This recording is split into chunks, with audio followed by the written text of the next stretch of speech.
And then 4 days in, the convoy stopped because the Russians forgot fuel. And 3 days after that, the soldiers dismounted from their gear and walked back to Belarus because they also forgot food. Now, everyone within the defense ministries of the entire Western Alliance got really excited because, like, oh, wow, the Russians don't know how to fight a modern war. This is fantastic. But then they thought about it a little bit more and they realized that, the Russians see this as a fight for their existential survival. And they're right. If they lose, this is the end of the Russian Federation, which means that all tools are on the table, including nukes. So we made the decision very early on in this war that in order to prevent a direct nuclear confrontation on the other side of the Ukraine war, we had to stop the Russians in Ukraine, here, now, destroy the Russian war machine completely.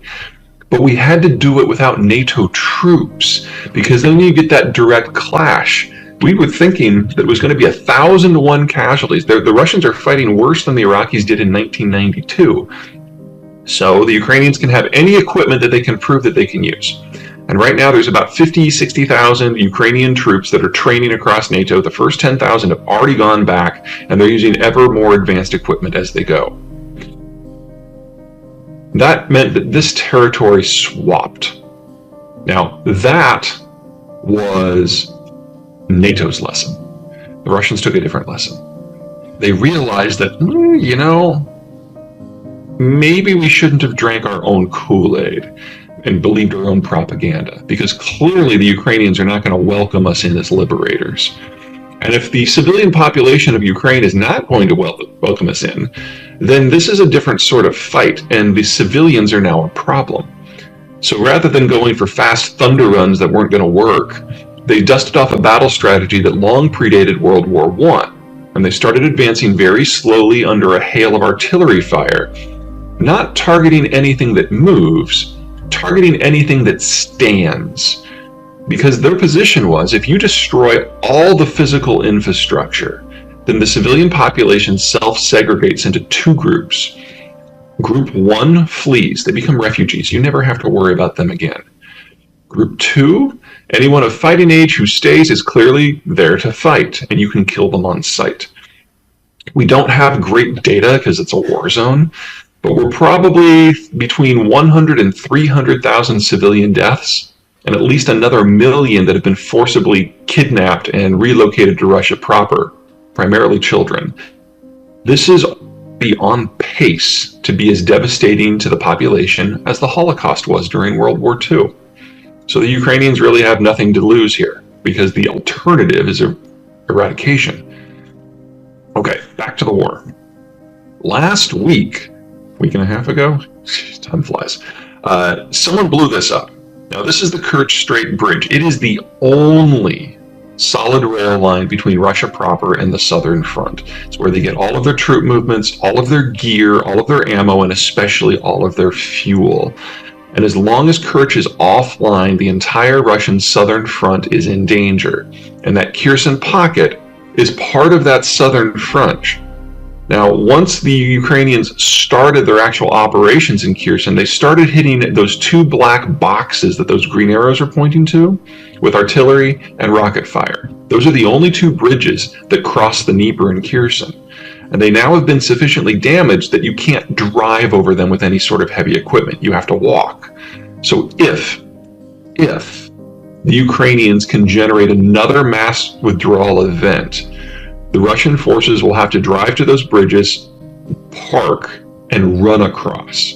And if that happens, remember, these are their best troops. This is their best equipment. The Ukrainians would have doubled the size of their tank force again. It's not enough. Russia has a large population.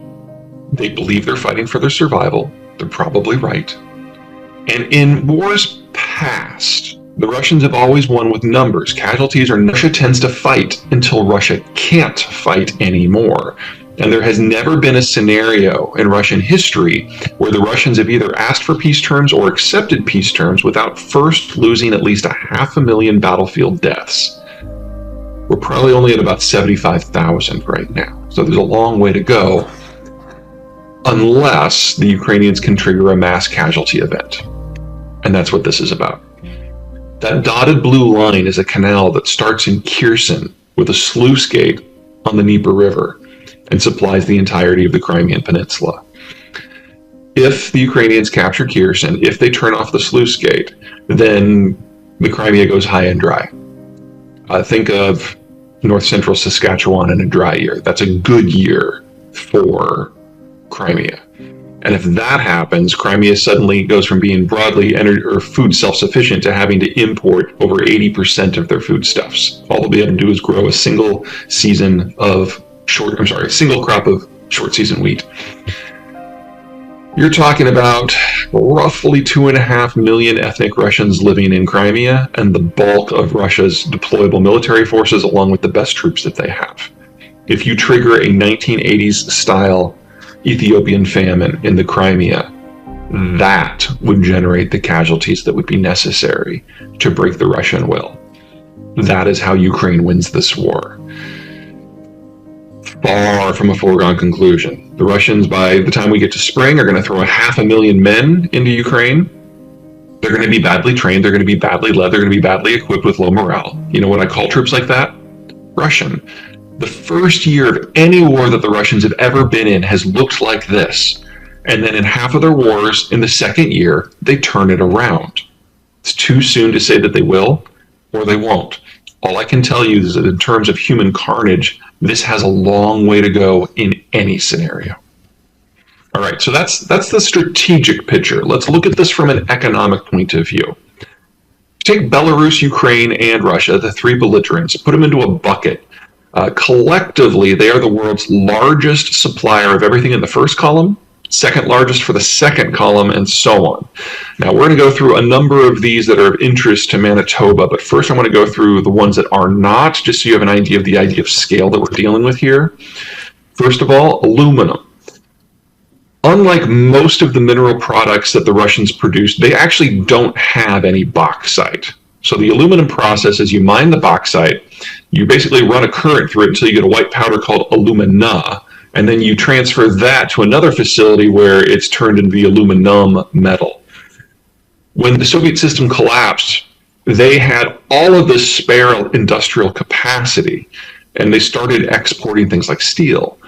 But they never had any aluminum at all. So what they did is they actually built the facilities post-Soviet to turn bauxite and alumina into aluminum using their spare electricity generation capacity. And they imported all of their bauxite and alumina from other countries.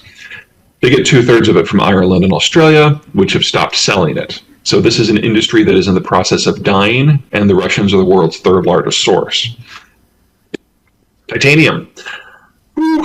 Titanium is weird because the ore for the titanium comes from Ukraine, but the processing is done in Russia. So that's already gone to zero. The single largest user of Russian titanium, Airbus. Guess who has a country that is with an aerospace company that's now a subsidiary of Airbus? You guys. Neon's a fun one. Okay, back in 1983, Mikhail Gorbachev and Ronald Reagan were kicking it in Iceland, and they decided to get rid of nuclear weapons. And at the last second, Gorbachev said something along the lines of, if we're going from tens of thousands of nuclear weapons each to just a few dozen, which is great, by the way, you need to give up on that giant space satellite laser shield that you keep talking about. Star Wars has got to die, otherwise it won't be fair. Reagan said something very Reagan-like along the lines of, I didn't realize that you thought life was fair. And that was the end of the discussion. So Gorbachev goes home, convinced that giant space lasers were the future of great power competition, and orders out the construction of the supply chain that will be necessary to build and supply them. Neon was part of that. Neon is used in the apertures of the lasers to help focus the beam. Now, this system was built out successfully. The Soviet Union collapsed a few years later before they ever launched the satellites. And we now use that neon to focus the apertures of a different kind of laser on a smaller scale. The lasers in semiconductor fab facilities that do the etching process. No neon, no semiconductors. 80% of global neon comes from the former Soviet world. Or it did. The first phase of neon production is done at steel mills, where there's something called an air separation unit that separates out oxygen and nitrogen, which you then blow into the foundry to get the temperature quotient you want. And that extra stuff goes into an extra canister, which goes to a different, more advanced facility where they extract all the trace gases, the argon, the helium, the carbon dioxide, the neon. The first phase, the air separation units, those were all at steel facilities in southern Russia, which are shutting down because of sanctions.